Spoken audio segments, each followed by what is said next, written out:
Hey everyone, my name is Cyndii B and I am here with a nail tutorial to show you how to do these Black History Month themed nails. Now, this is my very first YouTube video that I actually edited and uploaded myself, so I'm so very excited to share this video with you guys. It has been a long time coming, ever since I've became a licensed nail technician, and just all the things that I utilize YouTube for has become an inspiration to me, and I've been wanting to do these videos for quite some time. Now, right now, what you're seeing is me removing the crystals with a nipper, just to prepare myself to remove that gel polish from my client's nails. I got this nipper from, I believe, the dollar store. I bought them in bulk because they work really well for removing crystals. As you see, the set has grown out. It's been 3 weeks and all the stones are still intact with no lifting on the nails. I really enjoy doing nails. It is a passion, and I just hope that you guys find that these videos are also interesting as well. Now, if you are interested in seeing my progression, feel free to subscribe to my channel, or if you have any nail ideas that you would like to see, feel free to comment below, as well as drop any questions you may have in the comments, and I'll definitely try to answer those as quickly as possible. I am currently removing this gel polish with a medium grit safety carbide bit. I bought this bit from my local nail supply store, but I have seen them on Amazon and even eBay. So if you're interested in using this, I will say, me personally, I think the medium grit is awesome for removing gel polish, just because it makes it a little smoother and faster to do, especially if you do still have a lot more work to do on the nails.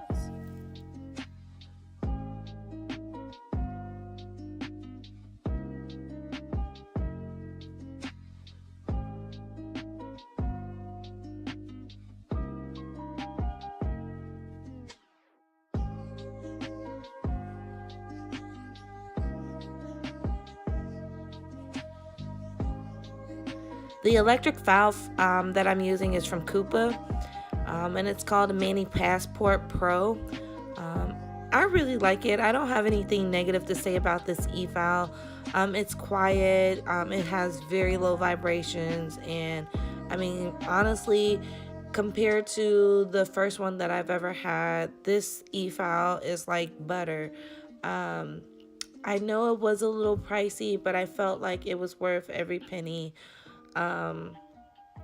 And I will definitely find a link for it and put it in the comments below, or I'm sorry, in the description below, in the case that you guys are interested. But again, if it ever broke on me or went out, I would totally buy another one of these things. And it is portable, so if you're one of those people who, you know, travel to do nails, this is perfect for you.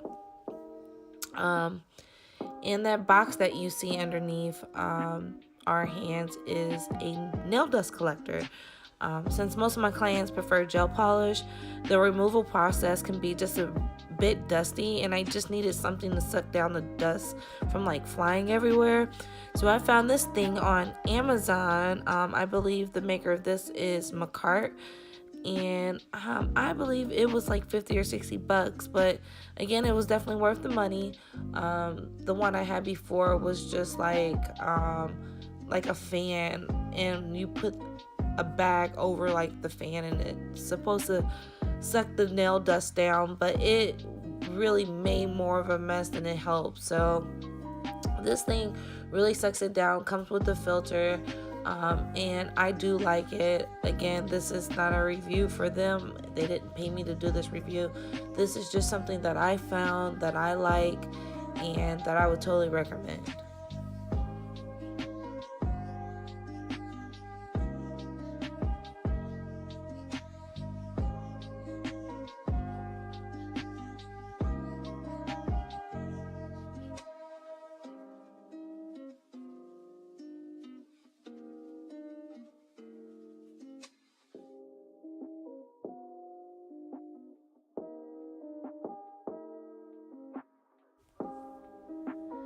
Now that I've removed all the gel polish, I'm going to go ahead and cut down my customer's nails.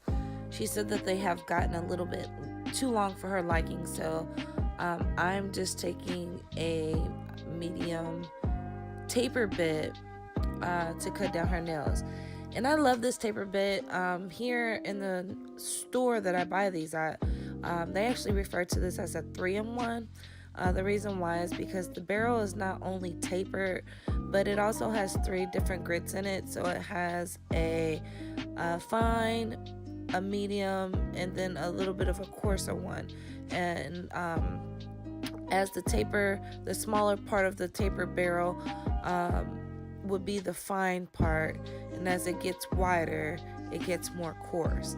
So I do like this particular bit to cut down the nails, just because, as I mentioned, it does have all 3 grits. The taper just helps with making sure that those nails are nice and straight when I cut them across. Now you'll also notice that I compare the left hand to the right hand after I cut the first hand. So the reason why I do that is to make sure that the nails are even on both sides. It is, as a person who wears nails, it can be very frustrating and irritating if your nails are uneven, and they also don't look as pretty. So make sure that you're measuring those nails and that they're even on both sides. Here I am using just a ball bit, a very small ball bit, I believe it's a 1/3, to clean the excess cuticle off the base of the nail, and it also helps to kind of push those cuticles back as well. So I do like to use this. It is, well, all bits can hurt if you don't keep it constantly moving, but I noticed that the ball bit is very accurate, and it doesn't hurt the customer to use this. And it also again helps with that cuticle coming off. So again, this is a ball bit, and it's just to clean the cuticle area a little bit more, because if you do not clean that cuticle area in a good way, then you can have lifting. I am now coming in with a sanding band. This is a fine bit sanding band that I'm using, and this is again just to get that shiny part off the nail and to smooth out that previous acrylic, clean up any excessive skin or cuticle that may be around the base of the nail. Again, because it is key that you clean that, dehydrate it, and prep it well so that you do not have lifting with your new set.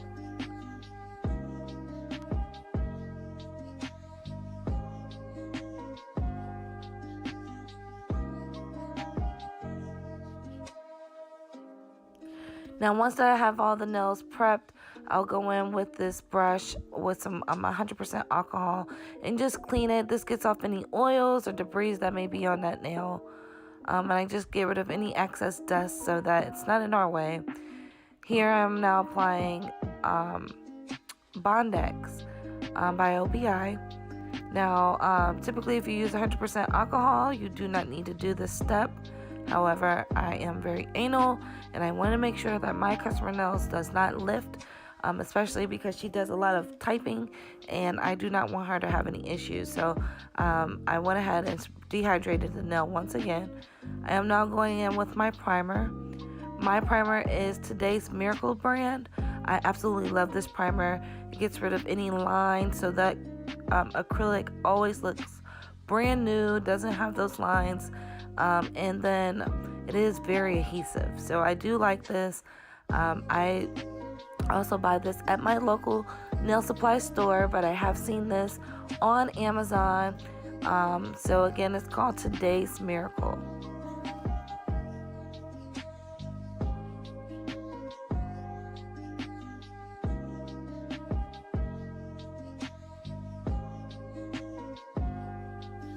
When applying acrylic, you want to make sure that you do pick up that perfect bead. I tend to use a wetter bead towards the cuticle area. So when doing fill-ins, my bead is slightly wetter than normal, just because I want to make sure I get as close to that cuticle without getting any product on the skin but also being able to have that flawless transition into the old acrylic. I know Tammy Taylor has a printout on her website that you can actually, it's free. You can actually print it out and take your acrylic beads and place them on there so that they fill out of a circle, and it'll help you measure those beads perfectly. That is something that I used when I was in nail school, but I find that, you know, practicing picking up that perfect bead is what's going to help you with your acrylic application. Also, what they don't really explain much is that when you're applying acrylic, although it looks like there's a lot of wiping, it's really more of a feather move. You're not really wiping, because if you wipe a lot, you'll actually be wiping the product off. You actually want to pat that into place. So if you notice, I do a lot of patting, and then I do a light feather move just to stroke the nail to make sure that it's smooth. So if you're a beginner and you're wanting to understand technique, you definitely want to make sure that you're patting that acrylic. Now, as you've seen, that brush that I use is a Galaxy brush. This was a new brush at the time that I did this set. I do like this brush. I tend not to get my brushes pinched. I originally started off pinching my brushes when I first started doing nails, just because I thought that was the proper way to do it. But I've now that I've been doing nails, I see that I prefer my brush to be more round than flat, so I no longer pinch my brush. But if you want to know what that means, pretty much pinching the brush is when they pinch the brush together, they smooth out the bristles and they make the brush flat. And then to not pinch the brush will leave it in its normal state, which is more of a round. And as I mentioned, I think I like the round better. It's just a little easier to clean up around those edges.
And if you notice, while I'm patting that acrylic down, I am moving that finger around because I am viewing all sides of that fingernail.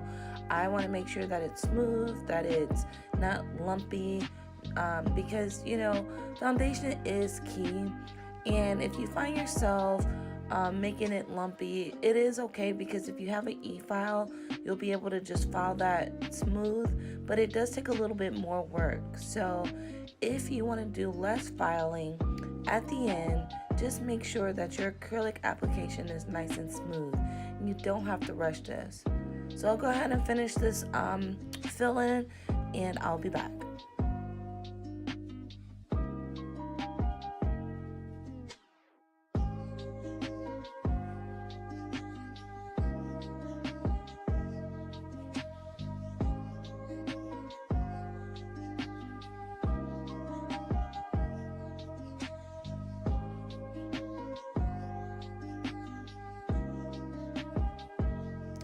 Here I'm just pushing that skin back off the nail, making sure that it is not on the nail.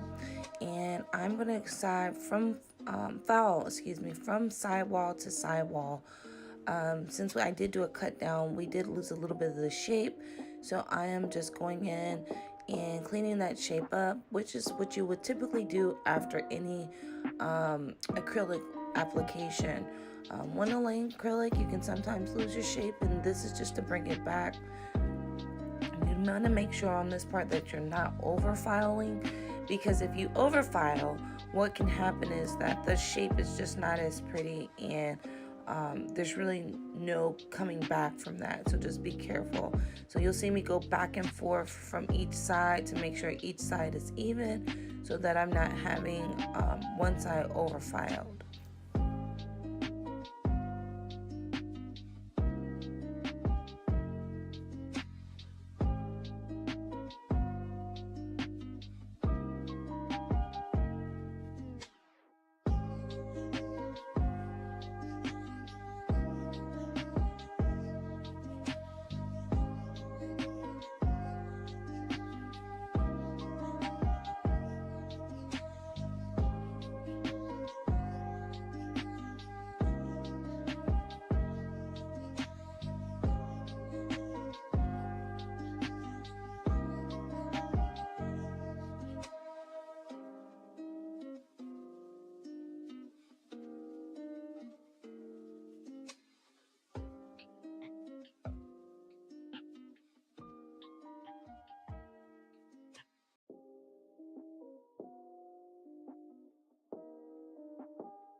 As you see, I brought my nail duster back out because I am not a fan of using a mask, and this nail duster is just awesome for sucking down that acrylic dust. Here I'm just using a tapered fine bit. This is not a 3-in-1, but a tapered fine bit. I like to use that tapered bit because it's just a little bit more accurate for me. I'm able to get around that cuticle area just a little bit closer. And I can't stress this enough. You want to ensure that there is no product on the skin, not on the cuticle, not on the skin, because this will give you lifting. In the beginning stages of me doing nails, I struggled, with lifting a lot. So again, you just want to make sure that the product is not on the skin. An easy way to do that is, pull your client's skin back. Take your fingers, pull the skin back, do it around the edges, do it everywhere to make sure that there's no product on that skin. If you have lifting, you can then come across other problems like water, those green water marks, or water funguses is what we call them. Although it's not a fungus, it's just what people call them, and they're ugly, and there's no way to really get rid of them until they grow out. So to prevent anything like that or unsatisfied customer, just take that extra step to make sure there's no product on the skin. I promise you'll really appreciate that, because it will prevent a lot of those problems. So if you prep well and you make sure that you seal this acrylic in very good, you will not or should not have any lifting. Now, I use my thumb fingers a lot to feel, to make sure it's smooth, and also to make sure there's no lip down there in that base, you want to make sure that that application down in that cuticle base is very smooth, because again, that's how you know you have sealed that acrylic and that you will not have that lifting.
Now once I'm done e-filing the nails, I'll come in with the sanding block and I'll buff the nails out just to make sure that they're nice and smooth. I'll use my thumbs to make sure that there are no grooves or any type of texture to the nails, because again, I do want to make sure that they're nice and smooth. And then I'll send my customer to wash her hands, and then we'll be back with nail art.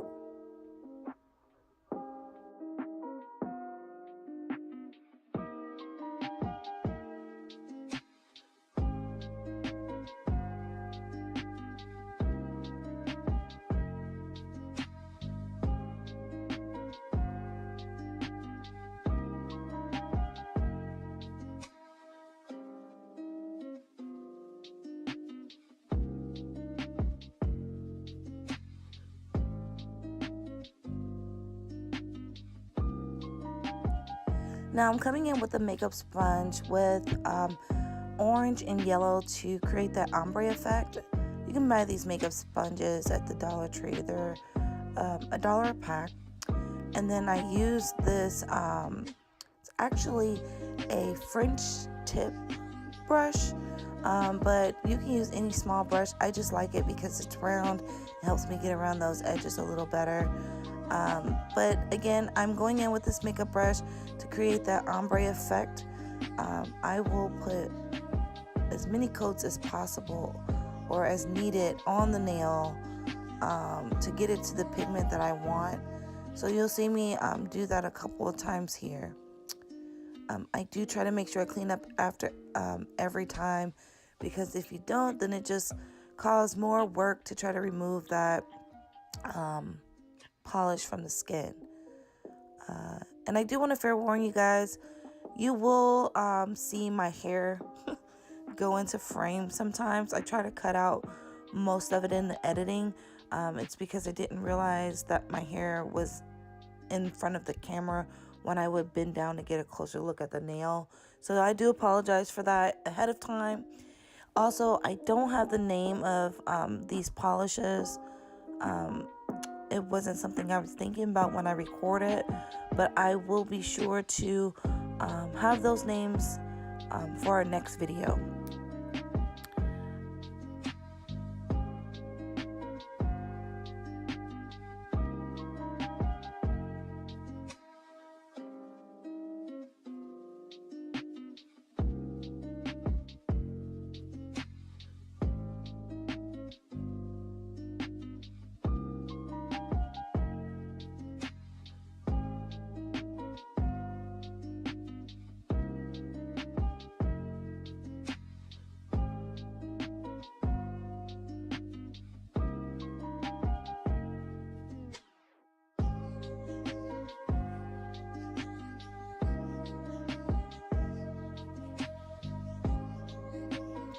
I am using a little bit of 100% acetone to wipe along those edges. So I'm not just using the brush. The brush does have a little bit of acetone on it. Again, just to make sure that cleanup is perfect.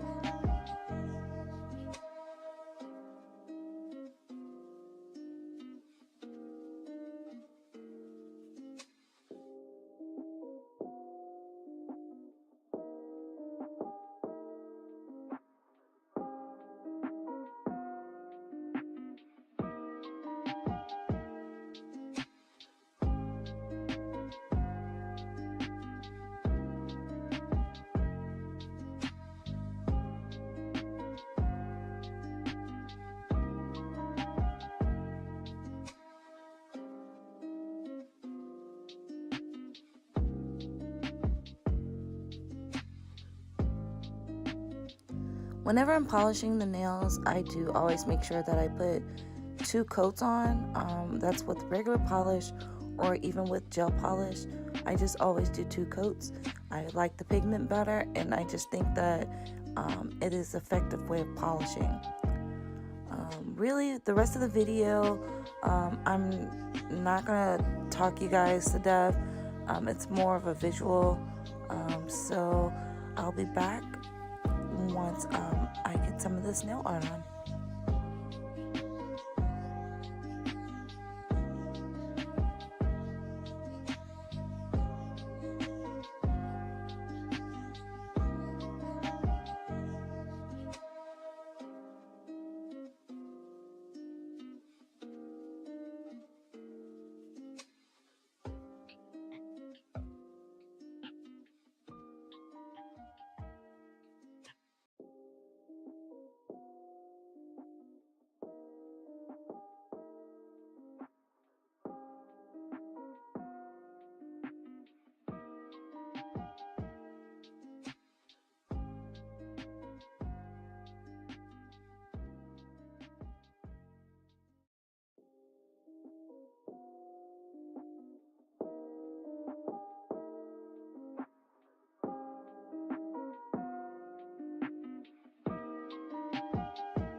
Now to apply my stones, I have used multiple products. I have used Cardi B's Nail Tech Jenny's, her Jenny Secret for stone adhesion.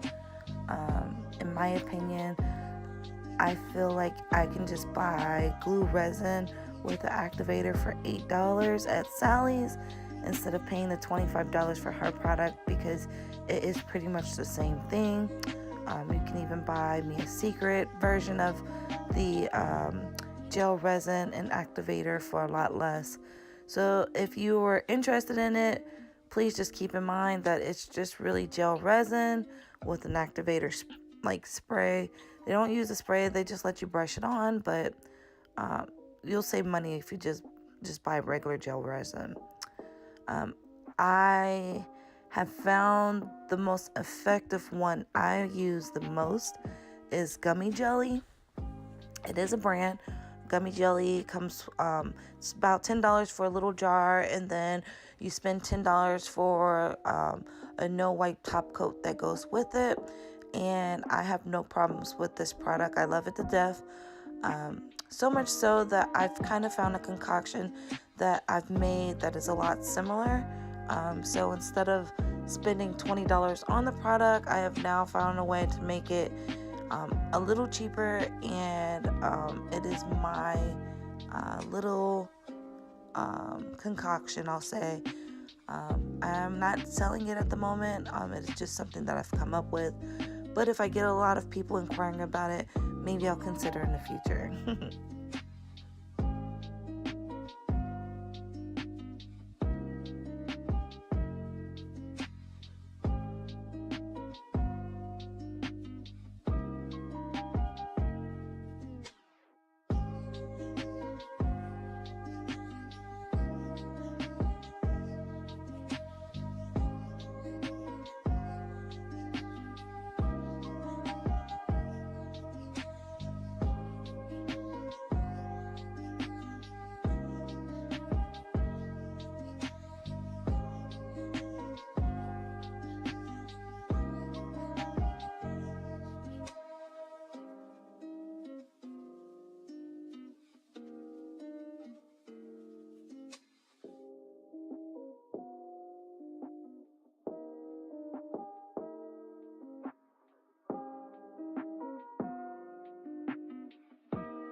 Here I'll be applying top coat. You can use any top coat that you prefer.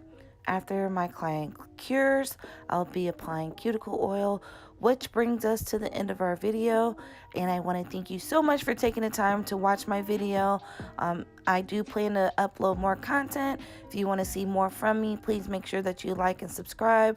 Also, drop those comments so that I can see what you guys are interested in. And I just want to thank you again so much for taking the time to watch this video. See you soon.